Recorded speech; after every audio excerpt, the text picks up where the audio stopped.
अभी हम 48 नंबर की गाथा पर चर्चा करेंगे। झास्तिका संग्रह में 48वीं गाथा निकालेंगे।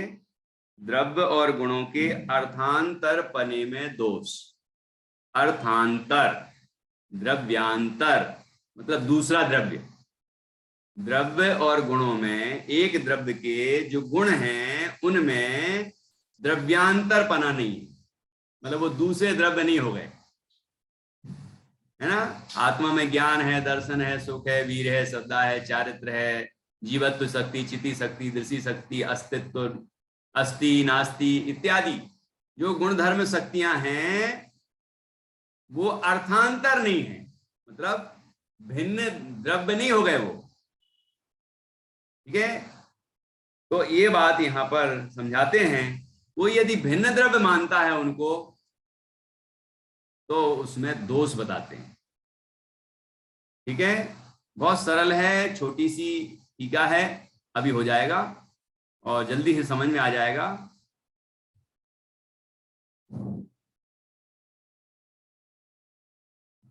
ये 47वीं गाथा अभी हमने की थी और 48वीं गाथा कर रहे हैं। देखिए, नाणीणाणं च सदा, नाणीणाणं च सदा अथंतरिदम अथंतरिदादु अथंतरिदादु अन्नमन्नस अथंतरिदादु अन्नमन्नस दौढ़ं अचेदनत्तम दौढ़ं अचेदनत्तम पसजदि पसजदि सम्मं जिणावमदं पसजदि सम्मं जिणावमदं नाणीणाणं च सदा अथंतरिदादु अन्नमन्नस दौर्णम् अचेदनत्तं पसजदि सम्मं जिणावमदं। क्या कहते हैं?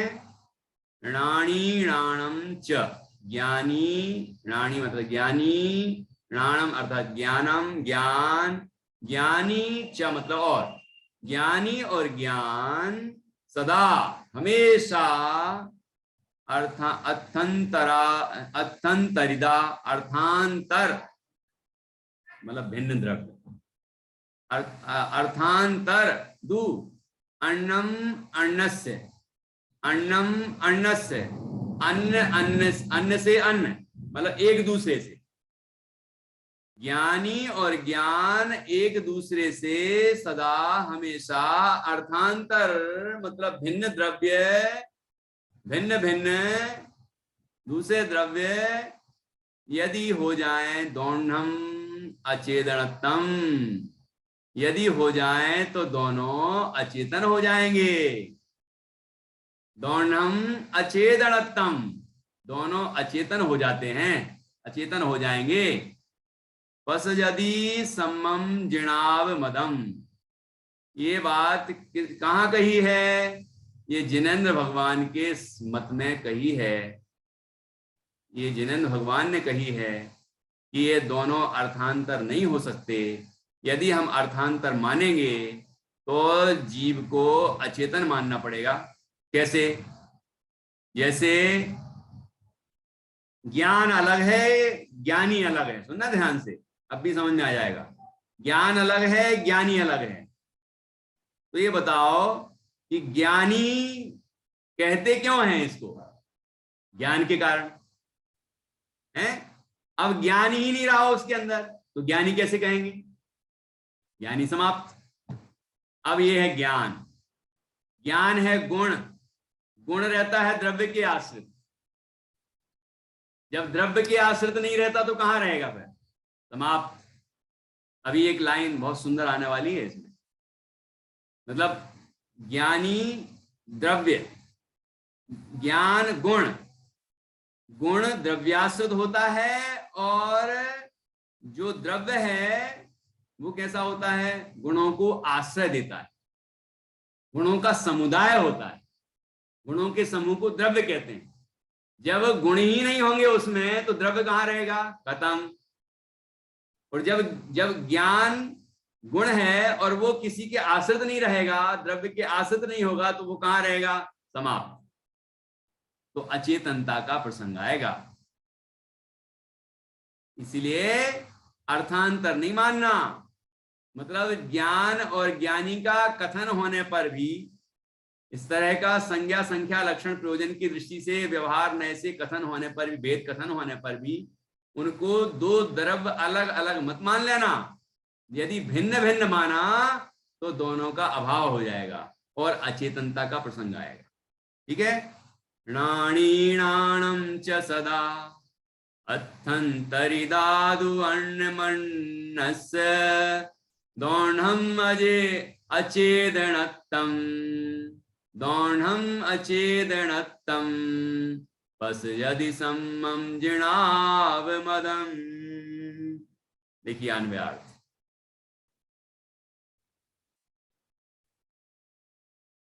यदि ज्ञानी अर्थात आत्मा और ज्ञान सदा परस्पर अर्थांतरभूत अर्थात भिन्न पदार्थ भूत हो तो दोनों को अचेतन पने का प्रसंग आए, जो कि जिनों को सम्यक प्रकार से असम्मत है।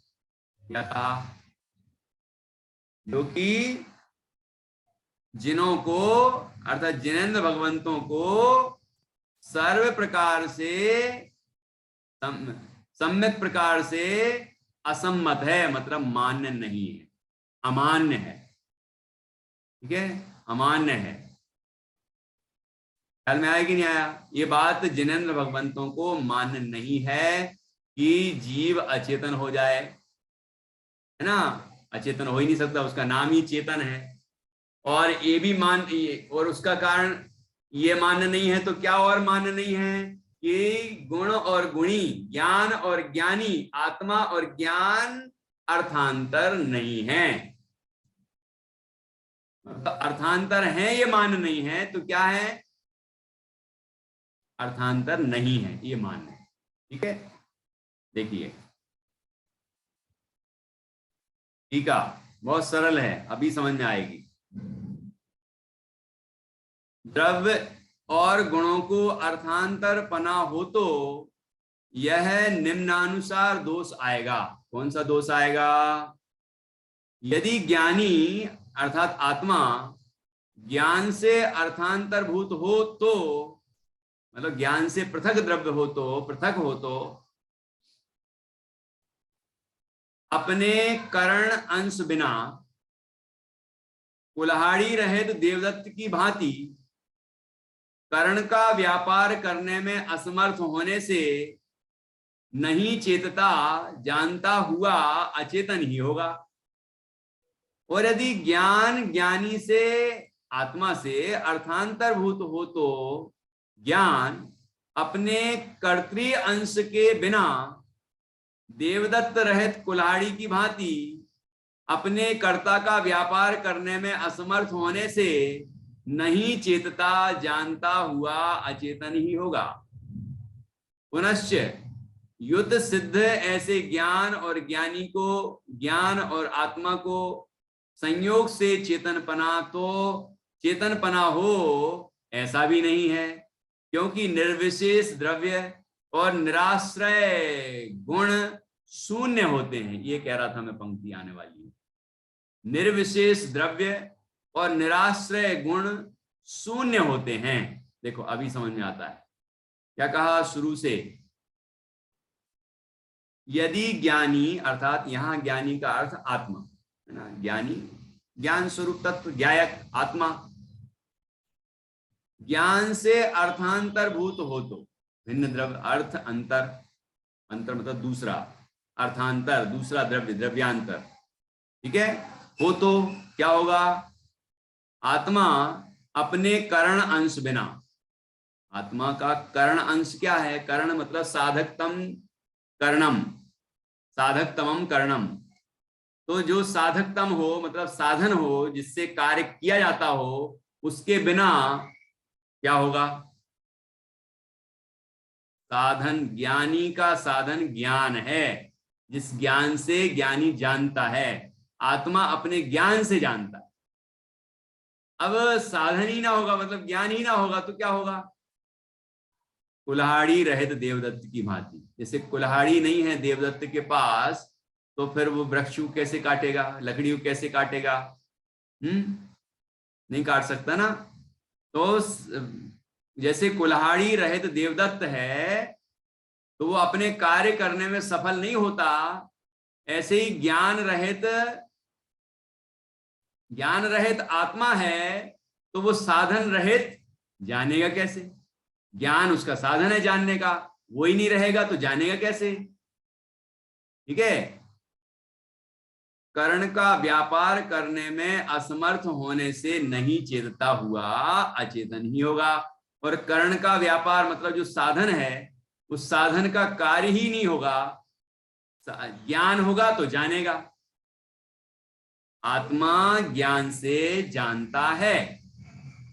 एक, अब आत्मा है लेकिन ज्ञान नहीं है, तो जानेगा कैसे? देवदत्त कुल्हाड़ी से लकड़ी काटता है, अब कुल्हाड़ी नहीं है तो कैसे काटेगा? ख्याल में आ रहा है कि नहीं? उदाहरण सरल है बच्चों, आ रहा है ना समझ में? देखो, कर्ण का व्यापार करने में असमर्थ होने से नहीं चेतता, जानता हुआ अचेतन ही होगा। तो वह आत्मा जब ज्ञान ही नहीं होगा उसमें, क्योंकि ज्ञान भिन्न द्रव्य मान लिया किसी ने, तो जब ज्ञान ही नहीं होगा उस आत्मा में, तो वो जानेगा कैसे? तो जानेगा ही नहीं, तो उसको अचेतन कहेंगे। चेतता है तो चेतन कहते हैं, चेतता ही नहीं अर्थात जानता ही नहीं, तो उसको अचेतन कहते हैं। सीधा सा तर्क है, ख्याल में आ गया होगा। और यदि अब दूसरी तरफ से, अभी ज्ञानी ज्ञान से है ना, अब ज्ञान ज्ञानी, यहां अब ज्ञान को मुख्य करेंगे। अभी ज्ञानी की तरफ से कहा था, ज्ञानी ज्ञान बिना जानता नहीं, इसलिए अचेतन होगा ज्ञानी, वो ज्ञानी नहीं होगा फिर। ठीक। अब दूसरी तरफ से, यदि ज्ञान ज्ञानी से अर्थात आत्मा से अर्थांतरभूत हो, तो ज्ञान अपने कर्तृ अंश के बिना देवदत्त रहित कुल्हाड़ी की भांति अपने कार्य, अपने कर्ता का व्यापार करने में असमर्थ होने से नहीं चेतता, जानता हुआ अचेतन ही होगा। क्या कहा? जैसे देवदत्त रहित कुल्हाड़ी, अब देवदत्त तो है नहीं, कुल्हाड़ी पड़ी है, तो बताइए वो कैसे लकड़ी को काटेगी? क्योंकि कर्ता ही नहीं है। जो कुल्हाड़ी को साधन बना के लकड़ी को काटे, ऐसा वो देवदत्त ही नहीं है, तो लकड़ी काटेगा कैसे, कटेगी कैसे? ऐसे ही यदि ज्ञान है लेकिन ज्ञान ही नहीं है, आत्मा नहीं है, क्योंकि दोनों पृथक पृथक मान लिए ना, उन जीवों की बात कर रहे हैं जिन्हें पृथक मान लिए दोनों, और ऐसे हैं दुनिया में, ऐसे हैं दुनिया में मानने वाले। ठीक है, इसलिए बात कर रहे हैं कि हम नहीं मान लें ऐसा, नहीं तो ये प्रसंग आएंगे। लेकिन हम जान रहे हैं ना, जान रहे हैं इसका मतलब हम ज्ञानी हैं, आत्मा है, और ज्ञान हमारा गुण है, हमारा धर्म है। ठीक है, तो पृथक हो ही नहीं सकते। ये हमें बात समझना है, पक्की करना है। यदि ज्ञान ज्ञानी से अर्थांतरभूत हो, तो ज्ञान अपने कर्तृ अंश के बिना, कर्तृ अंश मतलब कर्ता के बिना, ज्ञान ज्ञानी के बिना, ज्ञानी कर्ता, आत्मा कर्ता है और ज्ञान साधन है। अब ज्ञान अपने कर्ता के बिना, मतलब जानने वाला ज्ञान है, ज्ञानी है, लेकिन ज्ञान ही नहीं है। नहीं, ज्ञान को अपना काम करने के लिए ज्ञानी नहीं है, तो क्या होगा? यदि ज्ञान ज्ञानी से अर्थांतरभूत हो, तो ज्ञान अपने कर्तृ अंश के बिना, ज्ञानी के बिना, आत्मा के बिना, देवदत्त रहित कुल्हाड़ी की भांति अपने कर्ता का व्यापार करने में असमर्थ होने से, कर्ता का व्यापार क्या है, आत्मा का व्यापार क्या है, ज्ञान दर्शन के व्यापार को उपयोग कहते हैं। तो ये उपयोग किसका व्यापार है, आत्मा का।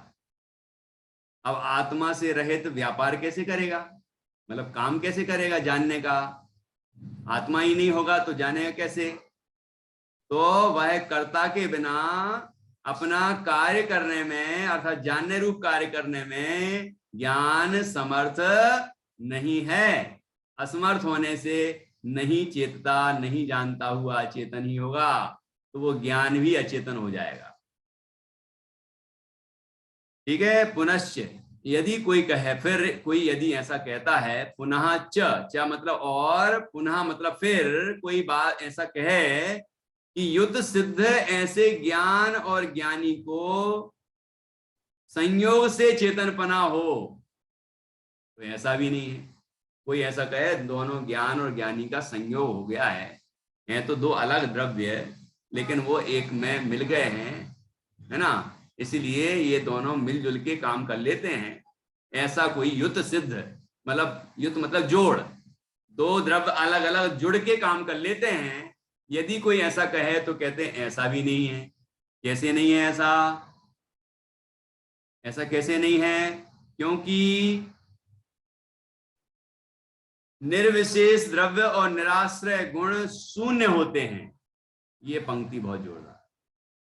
अभी तक तो निराश्रय गुण सुना था, लेकिन निर्विशेष द्रव्य, ये बहुत जोरदार शब्द आया है ना, क्योंकि द्रव्याश्रया निर्गुणा गुणा सुना था हमने, तो ये निराश्रया गुणा, ये तो निराश्रय गुण, क्योंकि द्रव्याश्रया होना चाहिए वो तो गुण को, है ना, तो यहाँ निराश्रित गुण होगा तो वो शून्य होगा। लेकिन निर्विशेष द्रव्य, निर्विशेष, विशेष रहित, विशेष किसको कहते हैं, विशेष गुण को भी कहेंगे और पर्यायों को भी कहेंगे।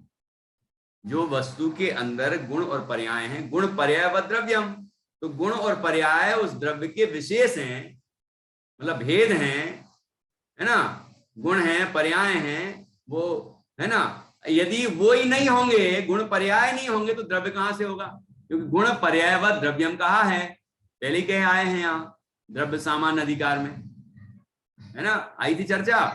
तो जब विशेष ही नहीं रहेंगे तो द्रव्य कैसे होगा, द्रव्य का अस्तित्व ही नहीं होगा, शून्य होगा, समाप्त। निर्विशेष द्रव्य और निराश्रय गुण, क्योंकि गुण तो द्रव्य के आश्रित रहते हैं, द्रव्याश्रया निर्गुणा गुणा, तो गुण उसे कहते हैं जो द्रव्य के आश्रित रहे।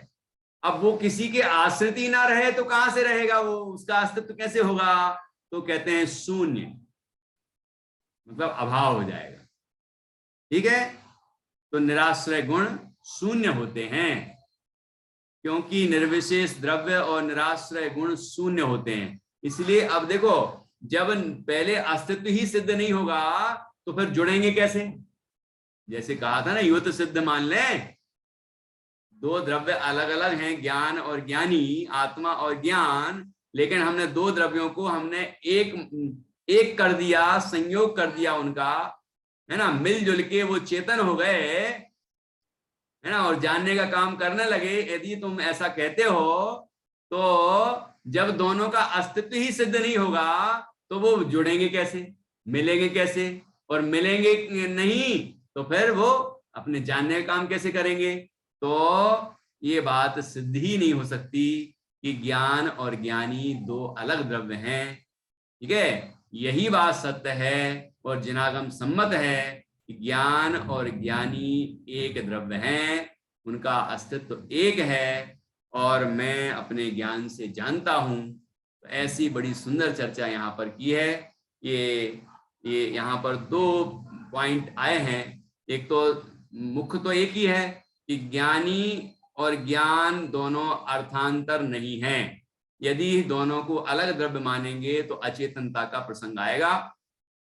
फिर कोई कहे कि दोनों मिलके संयोग करके जान लेंगे, तो कहते हैं कि जब दोनों का अस्तित्व ही सिद्ध नहीं होगा, है ना, तो फिर वो जानेंगे कैसे, क्योंकि पृथक पृथक होंगे तो वह उनका अस्तित्व ही सिद्ध नहीं होगा। क्योंकि निर्विशेष द्रव्य और निराश्रय गुण शून्य होते हैं, अर्थात अभाव रूप होते हैं, है ही नहीं। ठीक है, ऐसी बड़ी सुंदर चर्चा यहाँ पर की है। ये जो मार्मिक विषय चल रहा है सरल भाषा में, ये सबको याद रखना है और अपने श्रद्धान को दृढ़ करना है। जो जिनागम में बात कही है वो पूर्णतया तर्कपूर्ण है और हमें इस तर्कपूर्ण बात को अच्छी तरह से अपने अंदर बिठाना है और उसको बारंबार घोलन करके, और जहाँ ज्ञान है वहीं ज्ञायक है, दोनों अभिन्न तत्व हैं, अर्थात मैं ज्ञान स्वरूप तत्व हूँ, ऐसा अपने ज्ञान स्वरूप आत्मा का अनुभव हम सबको करना है। ऐसी चर्चा यहाँ 48वीं गाथा में की। अब हम गाथा का पाठ करेंगे और जिनवाणी स्तुति करके आज की चर्चा को पूर्ण करेंगे। प्राणीणां च सदा अथंतरिदा दुअन्नमन्नस दौर्णम् अजे अचेदनत्तम् पसजति सम्मं जिणावमदम्। किसी को इस विषय में कोई प्रश्न तो नहीं है?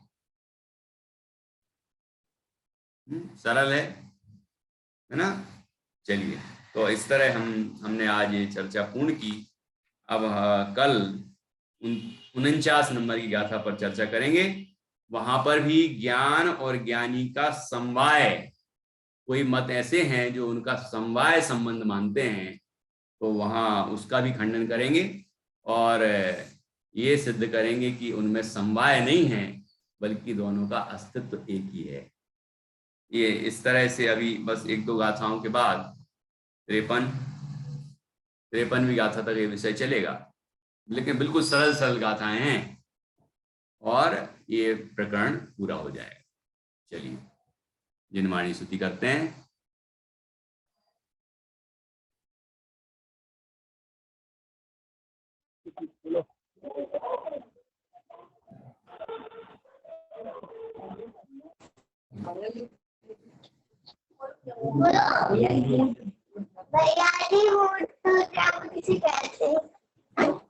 हाँ,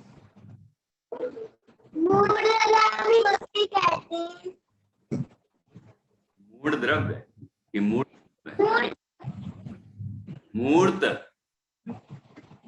द्रव्य पुद्गल को कहते हैं, रूपी है, उसमें स्पर्श है, रस है, गंध है, वर्ण है, वो रूपी है, इसलिए उस पुद्गल द्रव्य को मूर्त कहते हैं। बाकी 5 द्रव्य में ये गुण नहीं है, इसलिए वो अरूपी हैं, तो हम भी अरूपी हैं। ठीक है, चलिए और कुछ बोलें?